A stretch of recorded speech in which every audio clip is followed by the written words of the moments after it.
Hi viewers, இப்போது நம்ம பயிற்சி 7.3ல் 2வது வினாவை பார்க்க போகிறோம். ரோலின் தேற்றத்தை பயன்படுத்தி கீழ்காணும் சார்புகளுக்கு எக்ஸின் எம் மதிப்புகளில் வரையப்படும் தொடுகோடு எக்ஸ் அச்சிற்கு இணையாக இருக்கும் அப்படின்னு கேட்குறாங்க. இது என்னடா வார்த்தை, எக்ஸ் அச்சிற்கு இணையாக இருக்கும் அப்படின்னு சொல்கிறாங்களே அப்படின்னு பார்த்தா, எக்ஸ் அச்சிற்கு ஒரு தொடுகோடு இணையாக இருக்குன்னா அதனுடைய சாய்வு என்ன? சாய்வு எஃப் டேஷ் தானே. எஃப் டேஷ் ஆஃப் சி என்னவாக இருக்கும்? 0. அப்போ அவங்க கேட்குறது என்ன, எந்த புள்ளிகளில் எஃப் டேஷ் ஆஃப் சி 0 ரோலின் தேற்றத்தை பயன்படுத்தி சொல்லுங்கன்னு சொல்கிறாங்க. அப்போ ரோலின் தேற்றப்படி எஃப் டேஷ் ஆஃப் சி 0வாக இருக்கணும்னா 3 நிபந்தனை இருக்குது இல்லைங்களா? என்ன நிபந்தனை? ஒன்று, எஃப் வந்து அவங்க கொடுத்துருக்கிற அந்த மூடிய இடைவெளியில் தொடர்ச்சியானதாக இருக்கணும். அப்புறம் அதே இடைவெளியை திறந்த இடைவெளியாக மாற்றின அந்த திறந்த இடைவெளியில் வகையிடத்தக்கதாக இருக்கணும். அப்புறம் F of A equal to F of பியாக இருக்கணும். இது 3 இருந்தால் தான் இப்படி ஒரு பாயிண்ட் எக்ஸிஸ்ட் ஆகுது, F dash of C equal to 0ங்கிற மாதிரி ஒரு பாயிண்ட் எக்ஸிஸ்ட் ஆகுதுன்னு சொல்ல முடியும். ஸோ நம்ம என்ன பண்ணுறோம், ஒவ்வொரு சார்புக்கும் நம்ம ரோலின் தேற்ற கண்டிஷனை செக் பண்ணிவிட்டு அப்படி எக்ஸிஸ்ட் ஆச்சுன்னா நம்ம அந்த மதிப்பை சொல்ல போகிறோம். தீர்வு 1, f of x. F of x என்ன? முதல் சார்பு x² மைனஸ் எக்ஸ். இங்கே இடைவெளி பார்த்தீங்கன்னா 0,1. இப்போ பார்த்தீங்கன்னா சார்பு வந்து ஒரு பல்லுறுப்புக்கோவை சார்பு. நம்ம சார்பு வந்து பல்லுறுப்புக்கோவை சார்பாக இருந்தால் நம்ம எதையுமே யோசிக்க வேணாம். எந்த இடைவெளியாக இருந்தாலும் அது வகையிடத்தக்கதாக இருக்கும், எந்த இடைவெளியாக இருந்தாலும் அது தொடர்ச்சியானதாக இருக்கும். பல்லுறுப்புக்கோவை சார்பாக இருந்தால் மட்டும், அதாவது x², x³, x⁻n டேர்ம்ஸ் மட்டும் இருக்குது, கான்ஸ்டன்ட் டேர்ம் இருக்குது. இந்த மாதிரி இருக்கிற சார்புகள் எல்லாமே வகையிடத்தக்க சார்புகள் தான் எந்த இடைவெளியாக இருந்தாலும். அதனால் நீங்கள் கண்ணை மூடிட்டு நம்ம அதை தொடர்ச்சியானது வகையிடத்தக்கதுங்கிற விஷயங்களை சொல்லிடலாம். 1, எஃப் ஆஃப் எக்ஸ் ஆனது மூடிய இடைவெளி 0,1ல் தொடர்ச்சியானது. ரெண்டாவது, எஃப் ஆஃப் எக்ஸ் ஆனது எஃப் டேஷ் கண்டுபிடிச்சிடலாம். எஃப் டேஷ் ஆஃப் எக்ஸ் என்ன வரும்? x² வகையீடு செஞ்சால் 2x மைனஸ் எக்ஸை வகையீடு செஞ்சால் 1. இப்போ இந்த 2x மைனஸ் 1 இந்த திறந்த இடைவெளி 0க்கும் 1க்கும் நடுவில் இருக்கிற எந்த பாயிண்ட்டை போட்டாலும் நம்மளுக்கு வேல்யூ கிடைக்க தான் போகுது. அதனால் f dash of x equal to 2x minus 1. Therefore f ஆனது திறந்த இடைவெளி 0,1, திறந்த இடைவெளி 0,1ல் வகையிடத்தக்கது. இப்போது மூணாவது கண்டிஷன் என்ன? F of A equal to F of பின்னு கிடைக்கணும். எஃப் ஆஃப் ஏ என்ன? F of 0. எஃப் ஆஃப் 0ோட மதிப்பு என்ன வரும்? எக்ஸுக்கு 0ன்னு போட்டால் எஃப் ஆஃப் எக்ஸில் 0 மைனஸ் 0 0. எஃப் ஆஃப் 1ன்னு போட்டால் 1² 1 மைனஸ் 1 0. பாருங்கள், எஃப் ஆஃப் ஏவோட வேல்யூ 0, எஃப் ஆஃப் பியோட value 0. Therefore F of 0 equal to F of 1. எனவே ரோலின் தேற்றத்தினுடைய அனைத்து கண்டிஷனையும் நினைவு பண்ணதுனால தேர்ஃபோர் ரோலின் தேற்றப்படி F dash of C equal to 0 என்றவாறு சி பிலாங்ஸ் டு திறந்த இடைவெளி 0,1 காண இயலும். இதான் ரோலின் தேற்றம் சொல்லுது. அப்போது அந்த மதிப்பை கண்டுபிடிக்க நம்ம என்ன செய்கிறோம், நம்ம கண்டுபிடிச்ச எஃப் டேஷ் ஆஃப் எக்ஸ் இருக்கு இல்லையா, அப்போது F dash of C equal to 0ங்கிறதுனால 0க்கு சமப்படுத்துகிறோம். எஃப் டேஷ் ஆஃப் சி எக்ஸுக்கு சின்னு போட்டுரும். எஃப் டேஷில் என்ன வரும்? எஃப் டேஷுங்கிறது 2x மைனஸ் 1. அப்போது 2c மைனஸ் 1 ஈக்குவல் டு 0. அப்போது 2c equal to 1, C equal to என்ன? 1/2. 1/2 பாருங்கள், இந்த திறந்த இடைவெளி 0,1க்கு நடுவில் இருக்குதா? 0,1. C equal to 1/2 which belongs to 0,1. So இதுதான் நம்ம சொல்கிற அந்த ரோலின் மாறி. ஸோ எக்ஸ் ஈக்குவல் டு எக்ஸின் எம் மதிப்புகளில் வரையப்படும் தொடுகோடுன்னு கேட்டாங்க இல்லையா? அப்போ எக்ஸ் ஈக்குவல் டு 1/2 என்ற அந்த புள்ளியில் வரையப்படக்கூடிய தொடுகோடு என்னவாக இருக்கும்? X equal to 1/2, X equal to 1/2 என்ற மதிப்பில் வரையப்படும் தொடுகோடு என்னவாக இருக்கும்? எக்ஸ் அச்சிற்கு இணையாக இருக்கும். எக்ஸ் அச்சிற்கு இணையாக இருக்கும். ஏன்னா அந்த புள்ளியில் தான் என்னவாக இருக்குது? எஃப் டேஷ் ஆஃப் எக்ஸ் 0வாக இருக்குங்கிறதுனால அப்போ அதே புள்ளியில் எக்ஸ் அச்சிற்கு இணையாக இருக்கும் அப்படிங்கிற வார்த்தையை நம்ம சொல்லிடலாம். சி ஈக்குவல் டு 1/2ல் தான் எஃப் டேஷ் ஆஃப் சி 0 ஆகுது. அப்போது எஃப் டேஷ் ஆஃப் எக்ஸ் வந்து எக்ஸ் ஈக்குவல் டு 1/2ன்னு எடுத்துக்கும்போது எஃப் டேஷ் ஆஃப் எக்ஸ் 0 ஆகிறதுனால எஃப் டேஷ் ஆஃப் எக்ஸுங்கிறது சாய்வு இல்லையா? அப்போது அந்த சாய்வு 0 ஆகக்கூடிய இடத்துல நம்ம எக்ஸ் ஈக்குவல் 1/2ன்னு போடும்பொழுது சாய்வு 0 ஆகுது. அப்போது எதுக்கு சாய்வு 0 ஆகும்? எக்ஸ் அச்சிற்கு இணையான நேர்கோட்டிற்கு தான் வந்து சாய்வு 0 ஆகும். அதனால் எக்ஸ் ஈக்குவல் டு 1/2ன்னு போடும்பொழுது சாய்வு 0 ஆகிறதுனால எக்ஸ் ஈக்குவல் டு 1/2ல் வரையக்கூடிய தொடுகோடு எக்ஸ் அச்சிற்கு இணையாக இருக்கும் அப்படின்னு சொல்லி நம்ம கணக்கை முடிச்சிடலாம். அடுத்து தீர்வு 2. இரண்டாவது சார்பு என்ன? F of x equal to x² minus 2x by ரெண்டாவது சார்பு பார்க்குறோம் 2x பை எக்ஸ் ப்ளஸ் 2. இங்கே இடைவெளி என்ன?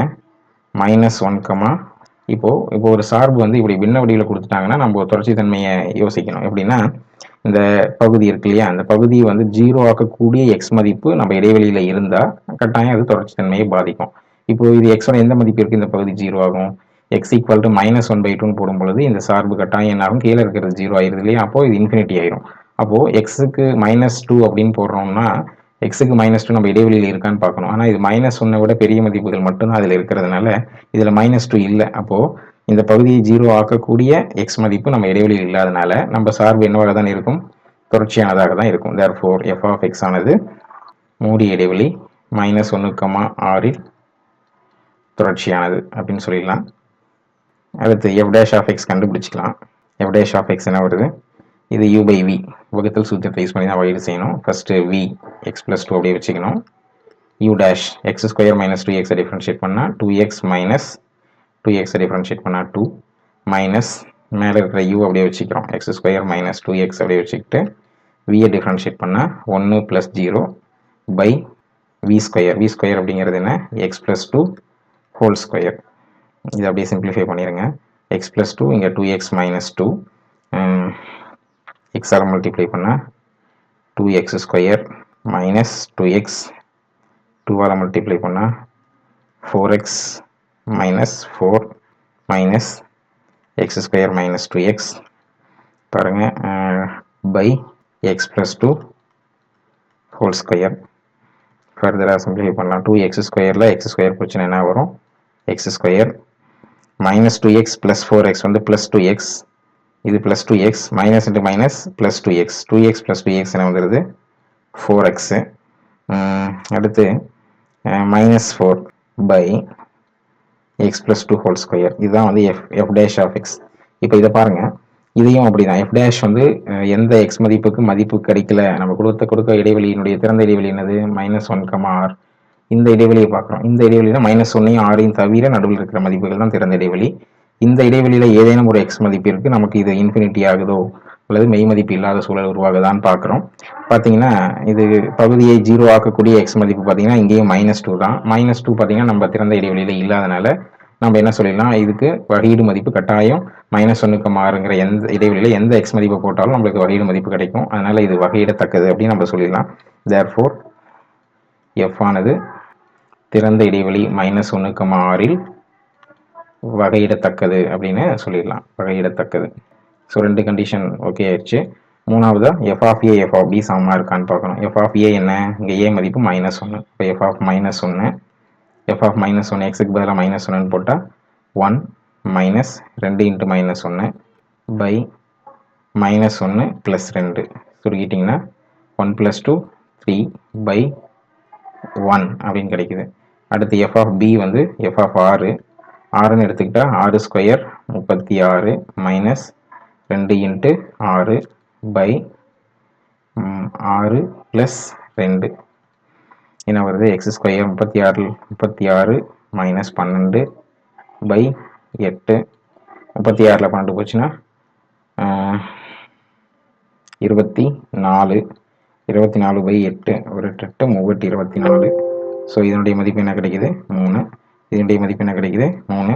So F of A equal to F of B கிடைச்சிருச்சு. F of -1 equal to F of 6. So மூணாவது கண்டிஷனும் இதில் ட்ரூ ஆயிடுச்சு. தேர்ஃபோர் ரோலின் தேற்றப்படி நம்ம என்ன சொல்லிடலாம், F dash of C equal to 0 என்ற மாதிரி சி மதிப்பை கண்டுபிடிக்க முடியும். So F dash of C equal to 0ன்னு எடுத்துக்கலாம். F dash of C equal to 0னா இதுதான் எஃப் டேஷ் ஆஃப் எக்ஸ். இப்போ இதில் வந்து எக்ஸுக்கு சின்னு போட்டுக்கோங்க. C square minus 4c minus 4 by c plus 2 whole square. இதை 0க்கு சமப்படுத்துகிறோம். இது 0 ஆகணும்னா என்ன வரணும், தொகுதி தான் 0 ஆகும். இந்த தொகுதியை 0 ஆகுங்க. C square minus 4c minus 4 equal to 0. காரணிப்படுத்தினா 1 into -4. இது வந்து ஃபேக்டரைஸ் பண்ணி நம்மளால் வேல்யூ ஃபைன் பண்ண முடியாது. அதனால் சி ஈக்குவல் டு இருபடி சூத்திரத்தை யூஸ் பண்ணிக்கலாம். -b. அப்போது b வேல்யூ -4 இல்லையா, அப்போது minus of -4 plus 4 plus or minus root of b square -4 square பண்ணால் 16 minus 4 into a value 1 c value -4 by 2a 2 into 1 a value 1 c ஸ்கொயரோட கோஎஃபிஷியன்ட் 1. இதை simplify பண்ணோம்னா 4 plus or minus root of 16 plus 16 என்ன வருது 32 by 2 that is 4 plus or minus root 32/2. Root 32 நம்ம என்னென்னு சொல்லிடலாம் 16/32/2. That is 2 4 plus or minus 16க்கு root value வந்து 4 102/2.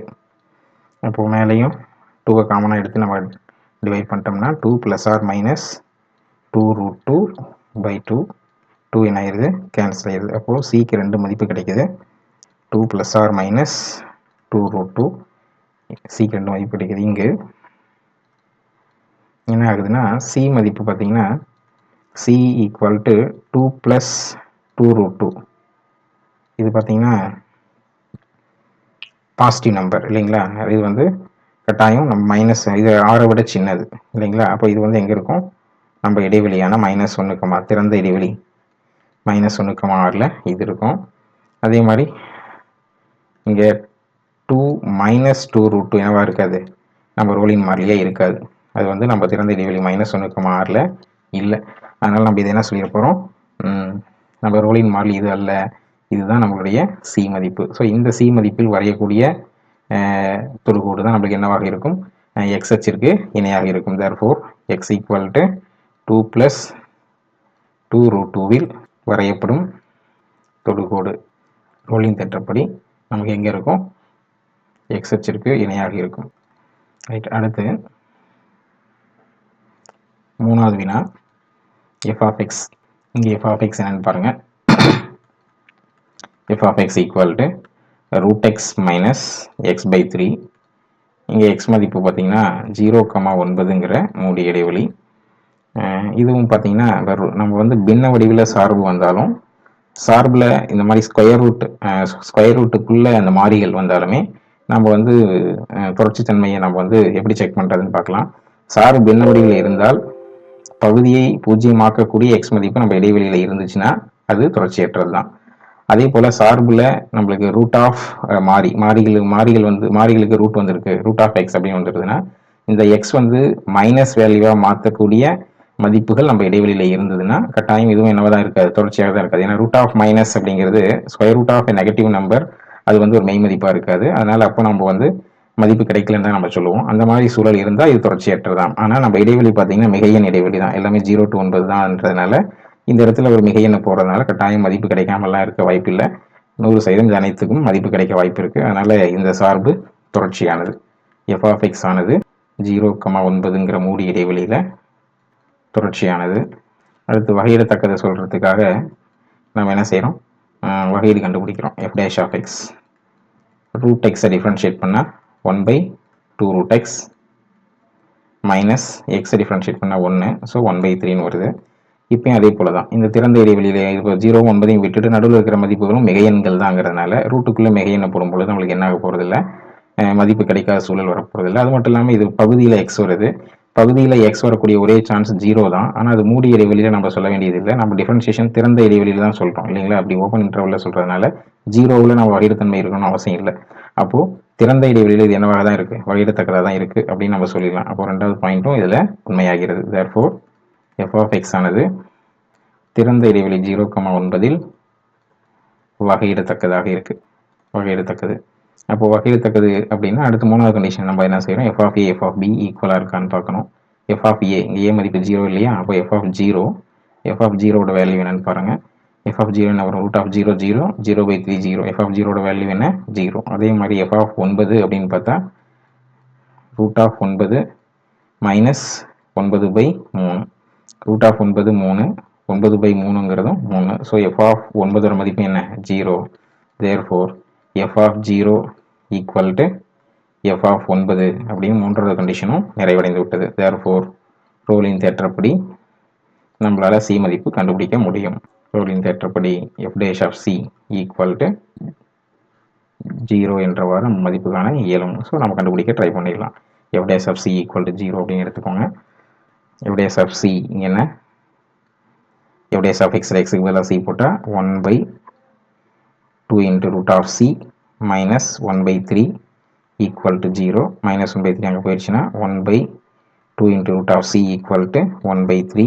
அப்புறம் கிராஸ் மல்டிப்ளை பண்ணிட்டோம்னா ரூட் சி இங்கே வந்துடுது, 3 இங்கே வந்துடுது. அப்போ ரூட் சி ஈக்குவல் டு 3/2.